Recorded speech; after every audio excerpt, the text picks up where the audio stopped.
बिस्मिल्लाहिर्रहमानिर्रहीम। पंजाबी वसेब के मोअज़्ज़ज़ ख़वातीन हज़रात अस्सलाम वालेकुम वरहमतुल्लाहि वबरकातुहू। मैं तुहाडा दोस्त मोहम्मद अली खिज़र। अज मैं 41A4L पक्का चक वो अंदर मौजूद हाँ और जी जगह मैं मौजूद हाँ इतने जनाब कोला बनाया जाता है। जिहड़ा इस भट्टी का मालिक है वह भी मेरे नाल मौजूद है। वो गलबात करने कि कोले का जिहड़ा प्रोसैस होंदा है किवें बनता है कोला, अंदर कितनी लकड़ पौंदी है और इसका कितना मुनाफा है। अस्सलाम वालेकुम जी। हाँ जी भाई की हाल चाल? ठीक है, अल्लाह तो शुक्र है जनाब। भाई गफूर नाम है ना? हाँ जी।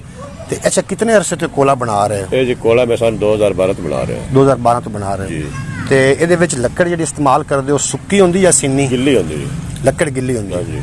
तो कितनी लकड़ पै जाती? लकड़ पै जाती 120 मन। 120 मन। हाँ जी। तो तुसा इक्को ही भट्टी बनाई हुई और कोई नहीं? भट्टी की दो हाइयां जी, एक भट्टी खराब होगी वो भट्टी गिरा दी। वो भट्टी गिर गई। हाँ जी। एक और थाड़े को सवाल पूछना है कि ये जो तुसी लकड़ इन्हें खड़ी करके लकड़ लेंदे हो? ऐसे खड़ी होंगी सीधी। अच्छा सीधी खड़ी करके लेंदे हो? बुड्ढी साहब बुता होंगी है। ठीक हो गया। हाँ जी। इधर दरवाजा बंद है। दरवाजा बर्बाद जैसे भट्टी अंदर लकड़ सारी मुकम्मल कर लेनी है। जी जी। 4 इंच का कुछ मुंह सुक्का जोड़ के अगू कच्चे गारे ना लिप देना।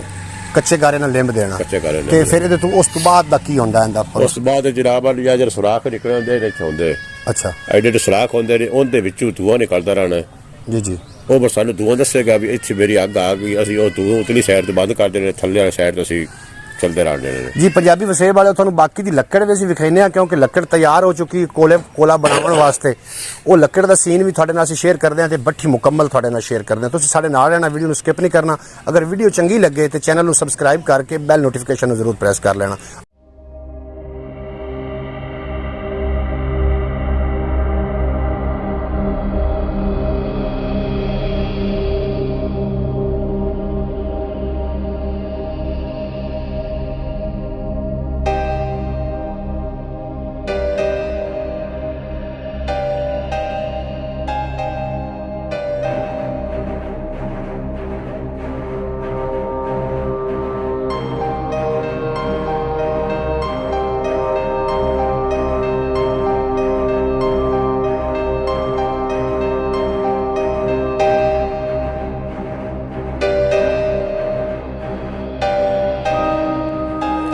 जी नाजरीन, जो तुम वेख रहे हो ये बड़ा मुश्किल काम है और जो जो भट्टी वाला बंदा होंगे जो ये कोला बरामद करते हैं ना उदों उन्होंने हाल वेखण वाला होंदा है। उनके कपड़े भी काले होंदे ने जनाब क्योंकि कोले का रंग ही काला तो उन्हें काला होया होंदा है।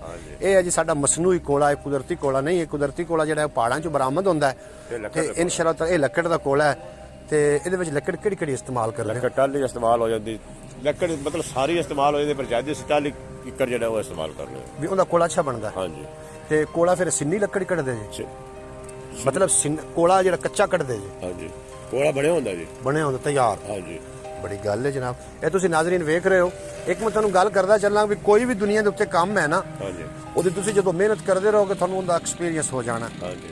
ਤੇ ਜਨਾਬ ਇਹੋ ਜਿਹੇ ਵਲੌਗ ਜਿਹੜੇ ਨੇ ਤੁਹਾਡੀ ਖਿਦਮਤ ਵਿੱਚ ਲੈ ਕੇ ਅਸੀਂ ਹਾਜ਼ਰ ਹੁੰਨੇ ਆ। ਮੇਰਾ ਜਿਹੜਾ ਕੈਮਰਾਮੈਨ ਹੈ ਇਹ ਜਨਾਬ ਕਾਰੀ ਨਜ਼ੀਰ ਅਹਿਮਦ ਕਾਦਰੀ ਸਾਹਿਬ ਮੇਰੇ